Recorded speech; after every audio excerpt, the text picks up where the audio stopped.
Indian கிரிக்கெட்டில் மோசமான நாள்னா அது இதுதான். 2019 கிரிக்கெட் வேர்ல்ட் கப் நம்ம இங்கிலாண்டில் நடந்துச்சுங்க.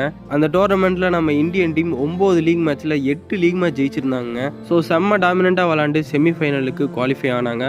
அதில் ஃபர்ஸ்ட் பேட்டிங் பிடிச்ச நம்ம நியூசிலாந்து 239 ரன் அடித்தாங்க. 240 அப்படிங்கிற ஸ்கோரை டார்கெட்டாக வச்சு நம்ம இந்தியா வந்து பேட்டிங் இறங்கினாங்க. பட் இந்தியன் டீமோட டாப் ஆர்டர் ஃபுல் கொலாப்ஸ் ஆயிடுச்சுன்னு தாங்க சொல்லணும். டாப் 3ல யாருமே டபுள் டிஜிட் இல்லைன்னு தான் சொல்லணும். அதுக்கப்புறம் பேட்டிங்க்கு வந்து நம்ம ரிஷப் பண்டும் ஹர்திக் பாண்டியாவும் ஓரளவுக்கு மேட்சை கொண்டு போக ட்ரை பண்ணாங்க. பட் அவங்க 2 பேருமே 32க்கு அவுட் ஆயிட்டாங்க. இதுக்கப்புறமா நம்ம MS தோனியும் ரவீந்திர ஜடேஜாவும் ஒரு செம்ம பார்ட்னர்ஷிப் போட்டு அந்த மேட்சை கடைசி வரையும் கொண்டு போயிருப்பாங்க. கண்டிப்பா இந்தியா ஜெயிச்சிரும் அப்படிங்கிற ஒரு நிலைமையில இருக்கப்ப நம்ம ரவீந்திர ஜடேஜா அவுட் ஆயிருவாருங்க. அப்பயுமே தோனி இருக்கிறனால ஒரு ஹோப் இருந்துச்சுங்க. பட் அப்ப நம்ம MS தோனி 50 ரன் எடுத்து ஒரு ரன் அவுட்ல அவுட் ஆயிருப்பாரு. கண்டிப்பா அந்த செமிஃபைனல் மட்டும் ஜெயிச்சிருந்தோம்னா கப்பு ஜெயிச்சிருக்க நிறைய வாய்ப்பு இருக்குங்க. ஸோ நீங்க என்ன நினைக்கிறீங்க? ஸோ இந்த மேட்ச் ஜெயிச்சிருந்தா இந்தியா கப் அடிச்சிருக்குமா அடிச்சிருக்காதான்னு உங்களோட தாட்ஸை மறக்காம கமெண்ட்ஸ்ல கமெண்ட் பண்ணுங்க.